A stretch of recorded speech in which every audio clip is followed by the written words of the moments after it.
This is Sunday Focus, a weekly public affairs program that looks at the topics affecting our society and the people who are making a change in the community each and every day. The people who have vision for the next generation. Sunday Focus presents new challenges for us, keeping you informed with topics of local and regional interest. Now the host of Sunday Focus, Christine Manica.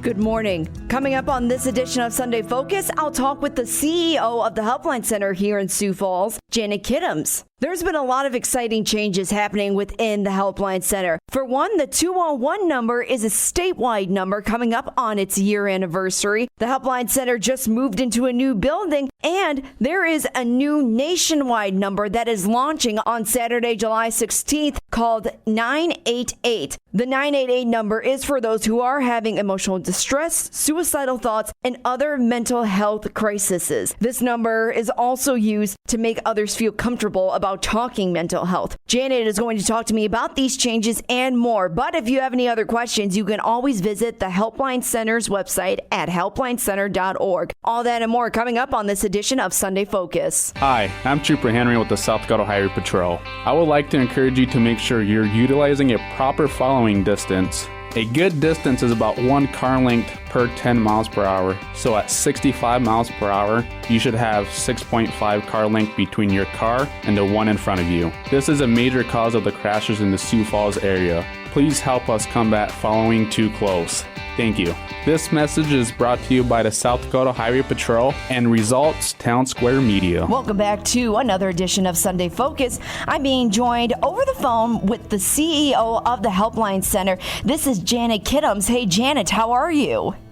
Good. Good to be with you this morning. Absolutely. Thanks so much for joining us. There's been a lot happening over the last year or so, and you also have a lot of exciting stuff happening at the Helpline Center here in Sioux Falls.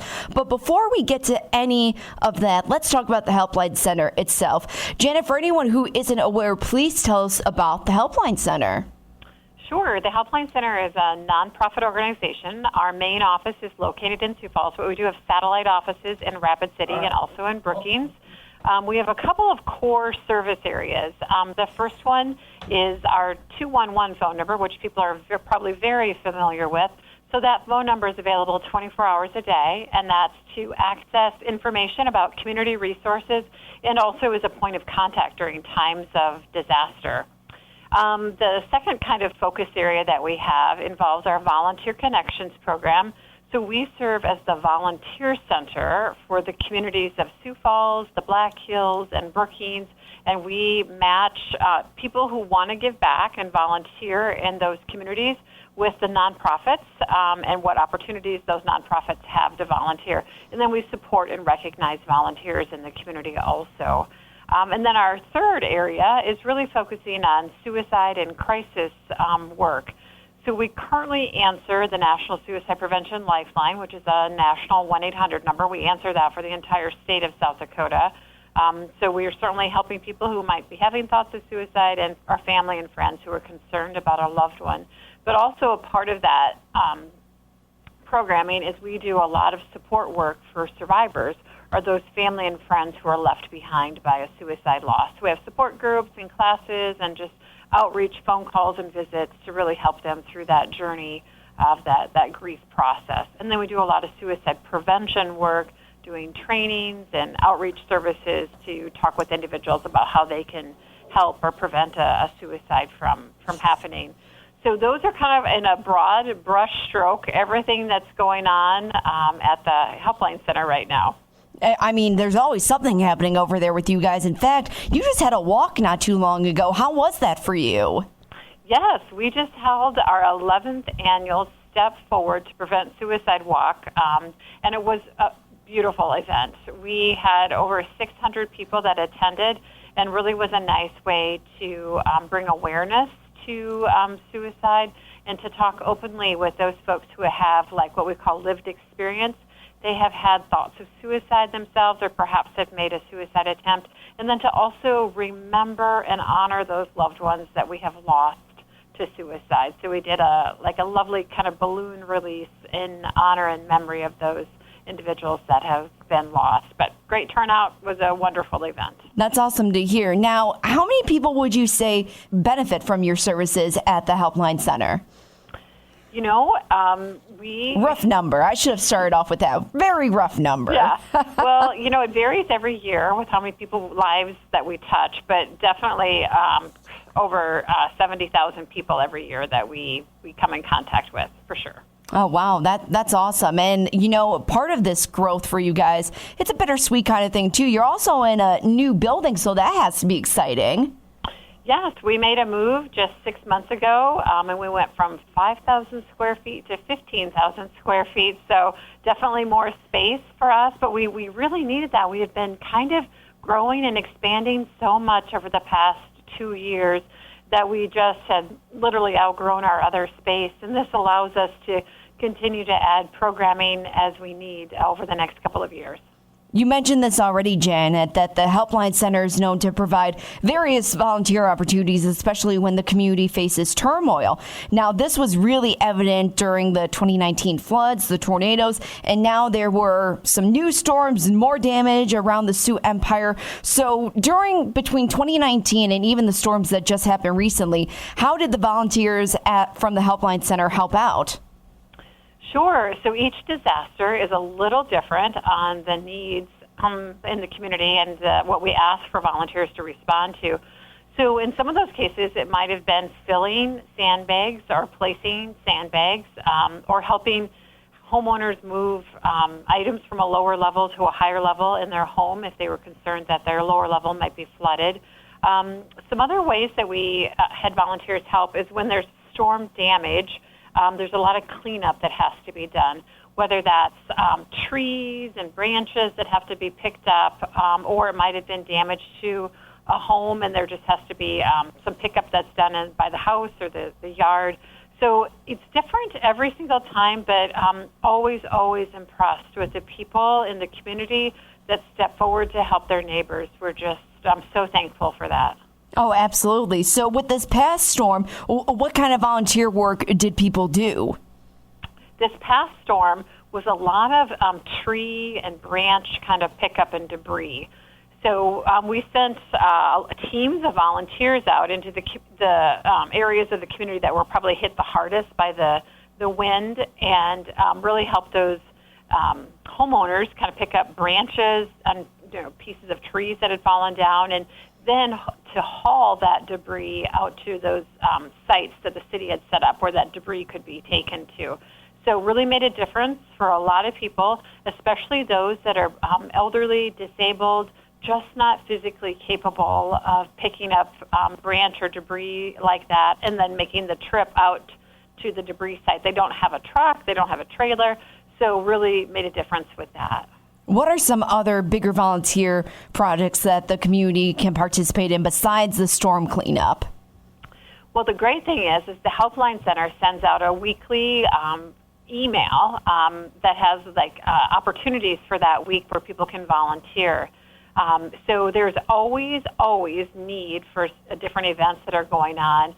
I think the most recent volunteer email that we sent out had to do with a special project that's going on with the Community Outreach, or not Community Outreach, Center of Hope, I'm sorry. They're doing a breakfast fundraiser, so they're looking for volunteers.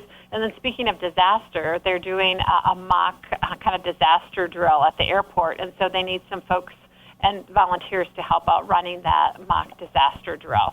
So lots of different opportunities to give back in the community. No matter what your interest is, we can usually find a way for you to give back. There really isn't an area that is not touched by the Helpline Center, is there? Right, yes. We end up talking to folks and community organizations from every walk of life, that is for sure. And I'm sure the people that you do help out, say the elderly, I'm sure they're always appreciative of it too. What kind of feedback do you hear from them? Yes, certainly the older adults certainly rely on the 211 or the Helpline Center to provide them current information, or if they need resources, they know they can always call us. And then we also have an outreach program where we make outreach phone calls to individuals that are older and just to support them and connecting to resources, but touching base with them on a regular basis, usually once a week, just to check in with them. And that is a tremendous resource that I know they appreciate. If you are just listening, I'm being joined by Janet Kimmons. She is the CEO of the Helpline Center.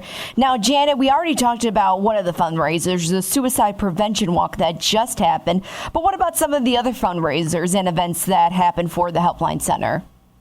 Sure. We have a couple other bigger events.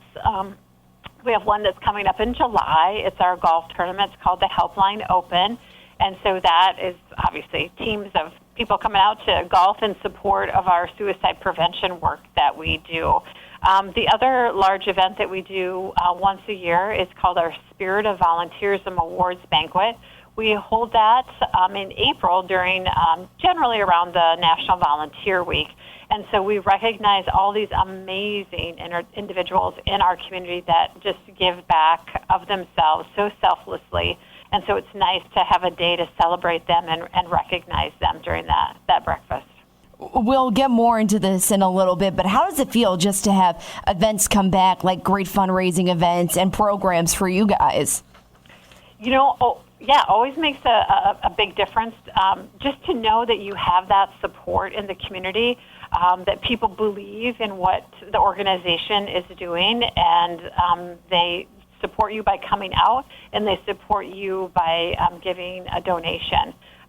So we don't take that lightly at all, and we know that those dollars are so important, and so we want to make sure that we spend them in the best way possible to support people in the community. Yeah, it was a rough couple of years, still kind of ongoing with the COVID-19 pandemic. For the first time for many people during that time, isolation was at the forefront. You know, we couldn't be around other people, and that was tough for some to handle. And the pandemic especially affected people's mental health. So let's go back to the beginning of this pandemic, if you can remember that far. How did the Helpline Center respond to this crisis? Sure. Right. When the pandemic happened in early 2020, we knew that we were going to receive an increase in phone calls from people seeking information about COVID. We just didn't really know what the impact on our call volume was going to be. But I think in 2020, the first year of the pandemic, we reached over 100,000 people reached out to us either through phone or email or texting. And a lot of that was information about the latest information about COVID or vaccine, and then also information about just support, financial support. A lot of people were unemployed during that time, and then they needed resources to pay their rent, or they needed food access. So we were so happy to serve in that role to connect people with those resources, because many times these were individuals who had never reached out to us before for assistance or for help. So it was good to know that they found us, and we were able to connect them with resources. It probably takes a lot of partnership with different organizations to guide people to these resources. So during the start of the pandemic, would you say that you did a lot of collaborative work with these organizations? Yes. And so, in fact, in our resource database, it has over 5,000 programs and agencies in that database. And we had to reach out to all of those programs because we had to update if the program was still operating or if it was operating differently now because of the pandemic. And so we ended up talking to, of course, and partnering with all of those agencies that, especially the ones that provide basic needs. You know, I think we probably worked the most closely with our food distribution programs and then our financial assistance programs, because we were seeing such a dramatic increase in need from people in the community. But yeah, the Helpline Center is all about collaborating and working together. So I think that just shone through during the pandemic. We were kind of living in this new normal, so to speak. You know, how did you and your team react to this situation? Yeah, so it was an adjustment for us. You know, as everybody was impacted by the pandemic, the staff at the Helpline Center were impacted not only because of what was happening in their personal lives, but because at work we were, 10 times busier than we were prior to the pandemic. So, when you left work at the end of the day during the pandemic, it was exhausting because you were helping so many people, and then when you went home, you had to deal with just the reality of your family or your friends or what was happening in the world with the pandemic. So we had to, really try to take special care of our staff and make sure that we provided support for them during this difficult time.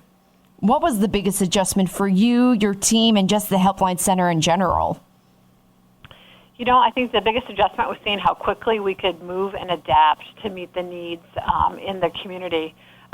We knew that we could react pretty quickly because we'd done some things for disaster, but we've never done it to this level with the pandemic. It was just a tremendous number of people needing help all at the same time. So we, of course, had to hire extra staff to come in and answer those phone calls, and so we were able to do that. We were able to ramp up pretty quick to answer all the additional phone calls, so that made a huge difference with the support we were able to provide to the community. So that was probably the biggest change. It's just the sheer influx of the call volume that we experienced. You have to give a lot of credit to your team, them, to be able to pivot like that so quickly in such an unknown situation. Yeah, they are amazing. The people who work at the Helpline Center have been just real troopers over the past couple of years with not only the pandemic, but the other disasters that have kind of come and gone through answering the 211 phone number. So they've been there to provide answers, resources, and then of course, just the emotional support. And that was a big piece of what we saw during the pandemic is people, they needed resources, but they also just needed to talk about what they were experiencing in their lives. No one had been through this before, and so it created a lot of different emotions in people. Sometimes people were very anxious, and they had to kind of talk about that anxiety with us. And then sometimes people actually reacted with a lot of anger. They weren't angry at us at the Helpline Center, but they were just angry about the situation in general. And so oftentimes we became that sounding board that people would call in and just express those angry feelings about the situation at hand. But we just listened, offered support, and got them connected with whatever resources that we thought were going to help them through that difficult time. In some cases, too, listening, it just means a lot in itself. Yeah, I think just having somebody that was there to listen does make a difference. And I think if they talked with us for 5 minutes or 10 minutes and then it just kind of calmed them down and stabilized them, I think it's just a touch point to know that somebody's out there, somebody cares, and that we are listening to them. And so I think we do that on a daily basis. We just ended up doing that a lot more during the pandemic. Janet, what can you take away from this pandemic? What did you learn? I think that the Helpline Center is capable and prepared to stand up for any type of disaster situation. And so we were very proud of the work that we did to support folks. The other thing I think I would take away is that the service that we provide at the Helpline Center, I think as we just talked about, one of the key elements is that we have real live people answering our calls all the time, and it makes such a huge difference to provide that support of a real live person and connecting with them on a personal level. So just reinforced how critical and how important that is in our community. It's all about that human connection, too. That's another reason why people were so frustrated and just so anxious, because they weren't seeing anybody. Right. We had a lot of people that were isolated in their home by themselves. I can think of several calls, especially from some of our older adults that, especially if they lived alone, they weren't leaving their house at all to get, groceries or to go to the doctor or to go to their church. And so it was just them by themselves. And so having that touch point of reaching out and calling the Helpline Center really did just bring kind of some, like a point of hope back to them. If you are just listening, I'm being joined over the phone with Janet Kittums. She is the CEO of the Helpline Center. Now, Janet, Mental Health Awareness Month, it just passed, and now more than ever, the discussion about mental health is critical. In fact, some people who struggle with mental health don't always feel comfortable discussing it. And now there is a new number for those services. It's called 988. So, Janet, why don't you tell us about the new number and 988 itself? Sure. The 988 phone number is scheduled to go live on July 16th, and that will be a nationwide launch. So the Helpline Center answers the National Suicide Prevention Lifeline, which is a 1-800 number. And so several years ago, the FCC set aside the 3-digit phone number of 988, stating that they wanted an easier access point for people across the country when they were needing mental health or substance use kind of support through an emotional crisis. So that phone number will become much more than just a suicide crisis line. 988 will be the phone number for people to reach out if they have any type of emotional distress, a crisis in their life, whether that's regarding mental health or substance use, and of course, if that person or family member that they're calling about has a suicide crisis, that is the appropriate phone number to call also. Yeah, I was talking to the other Janet about this the other day, and she brought in Megan to tell her story. In fact, she was just the speaker for the Suicide Prevention Walk, and she's very open about what she's gone through. So, Janet, if you can, why don't you share a little bit about Megan's story? Sure. Megan did a beautiful job speaking at our walk. She speaks from the point of having lived experience. Megan in her life has had a couple of instances where she actually attempted suicide, struggled with depression and anxiety, and also substance use. And so she did a very nice job at the walk, kind of explaining to people what that was like for her, what that experience was, and what brought her to the point of coming out of that darkness to a point in her life where she's doing really, really well, and she's very, very stable with that.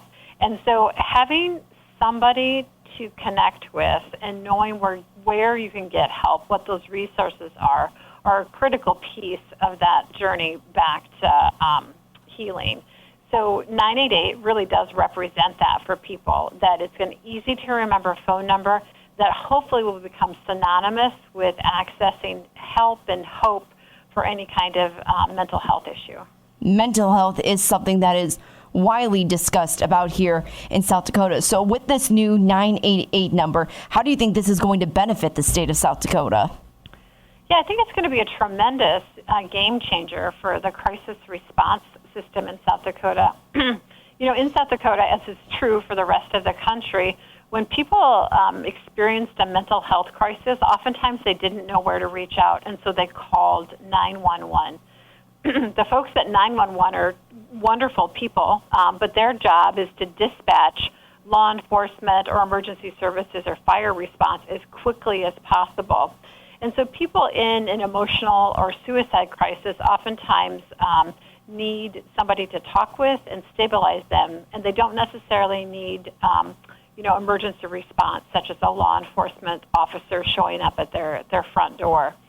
So I really think it will change how people receive help, that if they call 988 first, we'll be able to talk with them and support them and stabilize them. And 80% of the time when we answer phone calls like that, we don't need to provide any additional intervention or provide any additional face-to-face support for those individuals. So that means that there'll be less burden placed on our law enforcement across the state of South Dakota. And I believe those people in emotional crisis will get a better response for what they're experiencing. Some people are still learning about mental health and being mentally health aware, if that makes sense. So if you notice someone, or maybe you yourself are struggling with some sort of mental illness, what are some of those common signs? Sure. I think anytime you have a friend or a family member or a loved one that you notice that there's been a change in their behaviors, that's something that you want to pay attention to. And sometimes people will withdraw. They will just not interact with family and friends as much as they used to. Oftentimes you'll see a change in maybe their sleeping habits. They're sleeping all the time, or they're hardly sleeping. Or you may just notice, they're just not interested in their usual activities. They're not engaging in those. And so those are some of the things you can certainly look for in family and friends. And then certainly if they're talking about they're feeling depressed, if they're talking about feelings of anxiety and fear, those are things that we want to pay attention to. So if they don't call the Helpline Center or the new 988 number, how could someone help someone that does have a mental health issue? How can someone be that support system for them? The biggest thing you can do is be present with that person, to let them know that you are there for them, that you care for them, that you want to help, that you're there to listen. And that just in itself is very, very powerful. And then we always want to make sure people know if they're supporting a loved one or a friend or a family, that they can reach out to get resources from the Helpline Center to help that person that's in need. So let them know that those resources are available. So just to kind of run down everything that's happened within a year for you guys, you're in a new building. The 211 number is a statewide number. I think you guys are approaching a year on that. And now the nation is introducing this 988 number. So Janet, how proud are you to see kind of the growth of everyone being aware of mental health, and from there to now of where you started? Yeah, it's really kind of amazing when you think back. I've been with the Helpline Center to some degree for over 25 years. And, back when I started, people just didn't really talk about mental health or suicide for that matter at all. And so we have made tremendous strides with just awareness and a better comfort level with talking about that with each other and with family members and within the community overall. So I'm extremely proud of the role that the Helpline Center has played in that. We're one small piece of that pie that's been out there raising awareness about mental health and suicide. But I think it's made a difference. I think it's allowed people to have that conversation, and it's allowed them to know that they can reach out for help, and that is okay. That's acceptable to do. Besides my tongue twister of a question that I had there for you, have you noticed within our own community here in Sioux Falls that people are starting to open up more to learn about mental health or be willing to, open up a conversation with it? Yes, I would say that there's a definite change in that. Just in conversations, whether you're walking in downtown Sioux Falls or you're at a restaurant, that you'll oftentimes overhear people's conversations where they're bringing up topics of mental health, not necessarily somebody who's in crisis per se, but they're talking about, depression or anxiety, and they're doing it in a way that's very commonplace. Like they're not trying to speak in hushed tones, that it's okay to talk about that in a public way, and it's not shaming any longer. I think there always used to be shame attached to any type of mental health condition, whether that was depression, suicide, or any of the other number of mental health conditions. So I think that is really the biggest difference I've seen. It's so much more comfortable to talk about it openly. Absolutely, and it can only continue from there. Janet Kidham, she is the CEO of the Helpline Center here in Sioux Falls. Now, Janet, if anybody has any questions about your services, volunteer services, about the nationwide new number 988 or the statewide number 211, where can they go? Sure. The Helpline Center has our website, helplincenter.org. You can certainly find all information about any of those programs at our website, or you can certainly, at this point, you can always call 211. We're happy to answer those questions. Absolutely. Well, Janet, I appreciate you taking the time to talk to us today. Absolutely. Happy to do it. All right. Once again, that's Janet Kidham. She is the CEO of the Helpline Center. Thanks so much, Janet. You're welcome. Hi, I'm Connie Britton. I support Feeding America because they help provide over 6 billion meals to people in need each year. Learn more at feedingamerica.org. Feeding America. 200 food banks strong. I'm Christine Manica, and you've been listening to Sunday Focus. I'd like to thank the CEO of the Helpline Center, Janet Kittams, for joining the program today. Join us again next week for another edition of Sunday Focus. Sunday Focus is a public affairs program of Results Radio Town Square Media, Sioux Falls.